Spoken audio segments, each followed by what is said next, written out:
안녕하세요. 김동호 목사입니다. 오늘도 하나님께서 저와 여러분을 날마다 기막힌 새벽으로 불러주셨습니다. 은혜 주시려고 부르신 줄을 믿습니다. 오늘 주시는 말씀에 기대하는 마음으로 봉독하려고 합니다. 시편 1절에서 6절 봉독하겠습니다. 여호와여 어찌하여 멀리 서시며 어찌하여 환난 때에 숨으시나이까. 악한 자가 교만하여 가련한 자를 심히 압박하오니 그들이 자기가 베푼 꾀에 빠지게 하소서.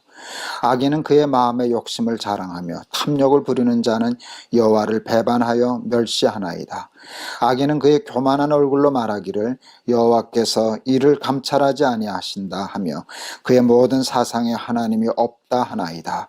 그의 길은 언제든지 견고하고 주의 심판은 높아서 그에게 미치지 못하오니 그는 그의 모든 대적을 멸시하며 그의 마음에 이르기를 나는 흔들리지 아니하며 대대로 환난을 당하지 아니하리라 하나이다. 아멘. 여호와여 어찌하여 멀리 서시며 환난 때에 숨으시나이까. 우리를 대신해서 하나님께 다윗이 질문해 주는 것 같습니다. 우리도 이런 마음이 들 때가 많지 않습니까? 환난 당할 때 하나님이 나타나셔서 막아주셔야 되는데 그때 나타나시지 않으시거든요. 왜 멀리 계십니까? 왜 숨어 계십니까? 왜 나타나지 않으십니까? 이게 우리의 질문 아닙니까? 하나님은 다윗에게도 그러셨고 우리들에게도 그러십니다. 가끔 그러시는 게 아니라 사실은 종종 그러십니다. 왜 그러실까요? 정말 하나님은 왜 그러시는 걸까요? 저도 정확히는 잘 모르겠습니다. 하나님은 왜 그러실까? 정확히는 잘 모르겠습니다. 다는 모르겠습니다. 천국 가면 다 알게 되겠죠. 그러나 이런 생각은 좀 들어요. 두 가지 이유가 있지 않을까? 첫째는 당신을 찾으라고.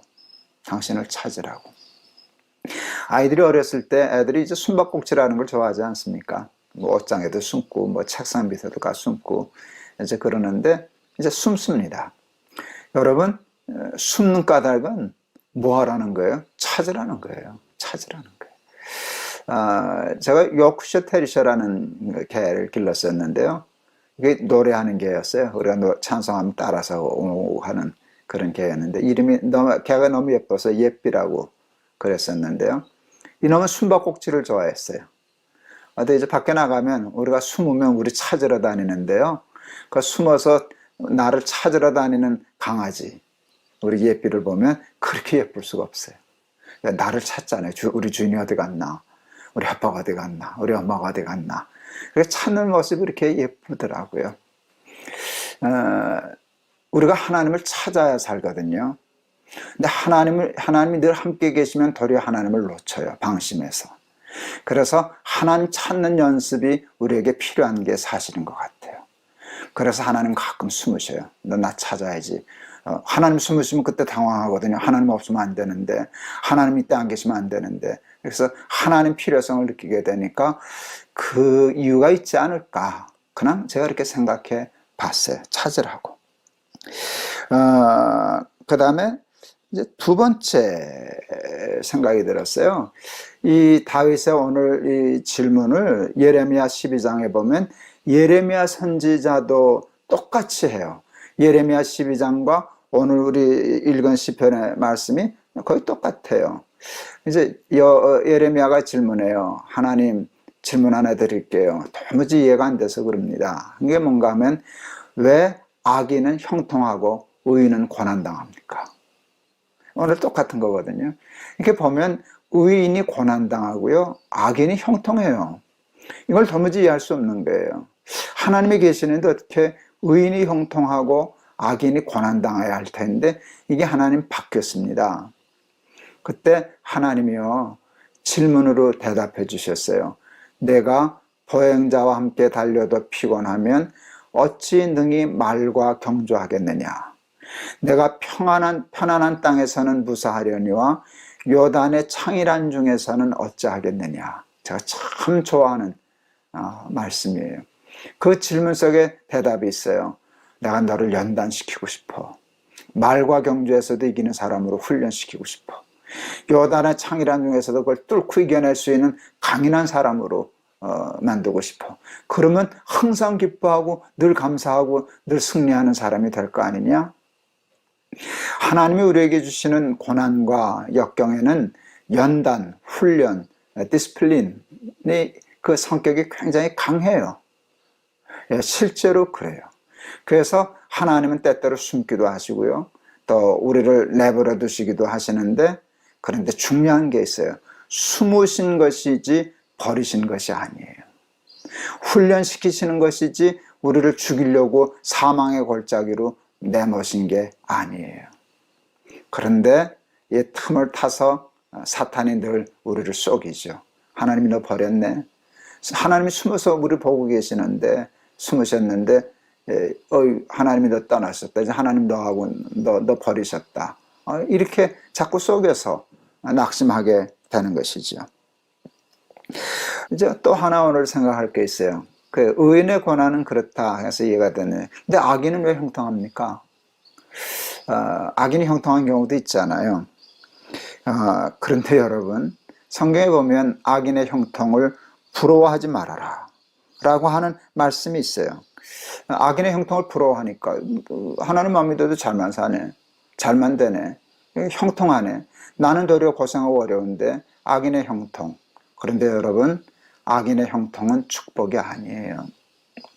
악인의 형통은 멸망으로의 길이 시작되는 뜻이고 그런 의미입니다. 이게 적절한 비유가 되겠는지 잘 모르겠어요. 요즘 지금 코로나 바이러스 때문에 세계가 지금 난리가 났네요. 난리가 났어요. 코로나 바이러스 무서운 질병인데, 여러분, 코로나 바이러스가 무서울까요? 암이 더 무서울까요? 저는 암 환자인데 아직.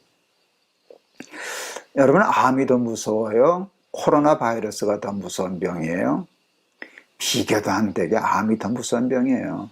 걸려보니까 암은 정말 무서운 병이에요. 알면 알수록 이거 정말 무서운 병이에요. 그런데 여러분, 왜 암이 더 무서운 병인 줄 아세요? 저는 폐암인데 폐암이 특히 그렇다 그러네요. 대부분 암이 다 그런데요. 걸렸는데 몰라요. 자각 증상이 없어요. 특히 폐암이 그렇다네요. 그래서 조금 자각 증상이 있어서 뭐 어디가 아프다든지 결린다든지 뭐 이런 증상이 있어서 해보면 이미 퍼져서 늦어져서 그 다음에 수술이 어렵고 말기로 가는 경우가 많다네요. 저는 이제 뭐 당뇨 때문에 검진하다가 참 하나님의 은혜로 조금 일찍 발견돼서 수술도 하고 조금 빨리 조기 진단이 돼서 큰 은혜와 혜택을 입었지만, 폐암은요, 다른 암도 그렇지만 그 자각 증상이 없어서요, 아프질 않아서 걸렸는데, 암에 걸렸는데 걸린 줄을 모르는 거예요. 저는 생각했어요. 암에 걸렸을 때 지금 이 코로나 바이러스처럼 그래서 며칠 잠복기 있다 2일에서 뭐 14일 안에 열나고 뭐 통증이 있고 호흡이 곤란하고 그렇게 하면 가만히 있겠어요?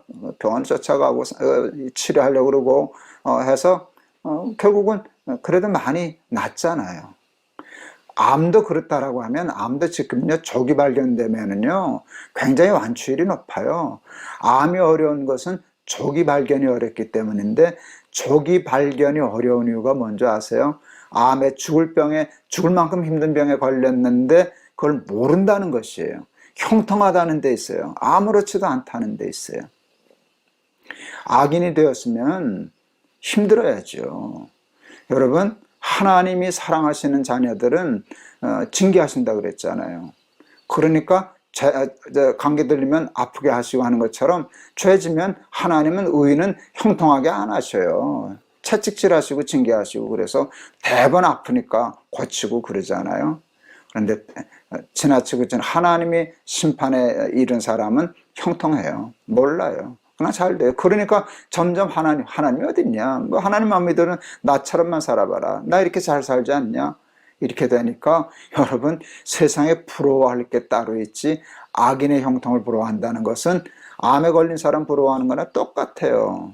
암에 걸렸는데 그게 아픈 줄 모르고 치료하지 못하고 자기가 암 환자인 줄 모르고 있다가 떼놓쳐서 어려움 당하는 거나 똑같은 상황이잖아요.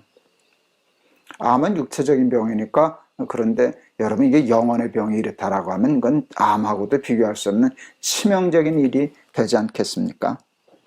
그래서 잠언 24장 1절, 너는 악인의 형통을 부러워하지 말아라. 야, 부러워할 게 따로 있지. 악인의 형통을 부러워하는 놈이 어딨냐. 하나님이 우리에게 주시는 말씀인 줄 믿습니다. 그래서 악인의 형통과 의인의 고난이 우리의 삶의 큰 의문점 중에 하나였는데, 그래서 한번 풀어보려고 애를 썼습니다. 저는 제 마음으로 그렇게 풀립니다. 그래, 그럴 수 있겠다. 그래서 하나님 숨어 계시면 찾으면 되지. 찾으러 다니면 되는 거지. 하나님이 도망가신 거 아니니까. 결국은 찾으면 찾게 돼 있어. 두드리면 열리게 돼 있어. 숨으시면 찾으면 되지. 찾을 때까지 찾으면 되지. 그게 제 해답이 되었어요. 또 하나님이 그것을 통해서 나를 훈련시키시고 연단시키셔서 점점 더 강한 하나님의 백성이 되게 하셔. 그것도 저는 납득이 돼요. 그리고 악인의 형통은 부럽지 않아요. 의인의 고난이 낫지 악인의 형통이 부러울 게 뭐가 있겠어요. 그래서 악인의 형통과 의인의 고난, 저는 나름대로 이렇게 말씀 속에서 풀어봤는데, 여러분들도 이 풀이가 도움이 되셨으면 좋겠습니다. 기도하시겠습니다. 하나님, 어찌하여 멀리 계시며 환난 때 숨으시나이까? 왜 하나님 의인의 고난에 침묵하십니까? 도리어 악인들은 저렇게 활개치며 형통합니까? 하는 질문이 늘 있었는데, 나름대로 믿음 가운데서 답을 찾느라 애써 보았습니다. 숨으심은 찾으라 하심입니다. 하나님 찾는, 하나님 매달리고 하나님 아니 계시면 못 산다는 절박감, 그 훈련시키시기 위하여 때때로 하나님 숨으시지만, 하나님은 절대로 우리를 버리시지 않고 떠나시지 않으신다는 사실을 기억하고, 멀리 계시면 찾아가면 되고 숨으시면 찾아보면 되는데, 낙심하지 않고 끝까지 하나님 찾아내 승리하는 우리들이 되게 하여 주옵소서. 악인의 형통은 부러워할 게 못됩니다. 악을 지었으면 사생자는 형통하지만 참아들은 징계하시지 않겠습니까? 그러니까 악인은 죄를 지었으면 고통당하는 것이 건강한 것이지, 악인인데도 형통한 것은 이미 하나님의 징벌에 들어간 것임을 깨닫게 하여 주시고, 악인의 형통을 부러워하지 않게 하여 주시옵소서.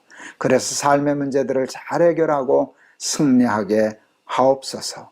사탄의 거짓말과 유혹에 빠지지 않게 하옵소서. 예수 그리스도 이름을 받들어 기도하옵나이다. 아멘. 고맙습니다. 오늘도 또 귀한 말씀 잘 공부했습니다. 의인의 고난과 악인의 형통에 대한 지혜를 가지고 사탄에게 속지 않고 잘 승리하면서 살아가시길 바랍니다. 여러분 감사합니다. 여러분 사랑합니다. 내일 또 뵙겠습니다. 감사합니다.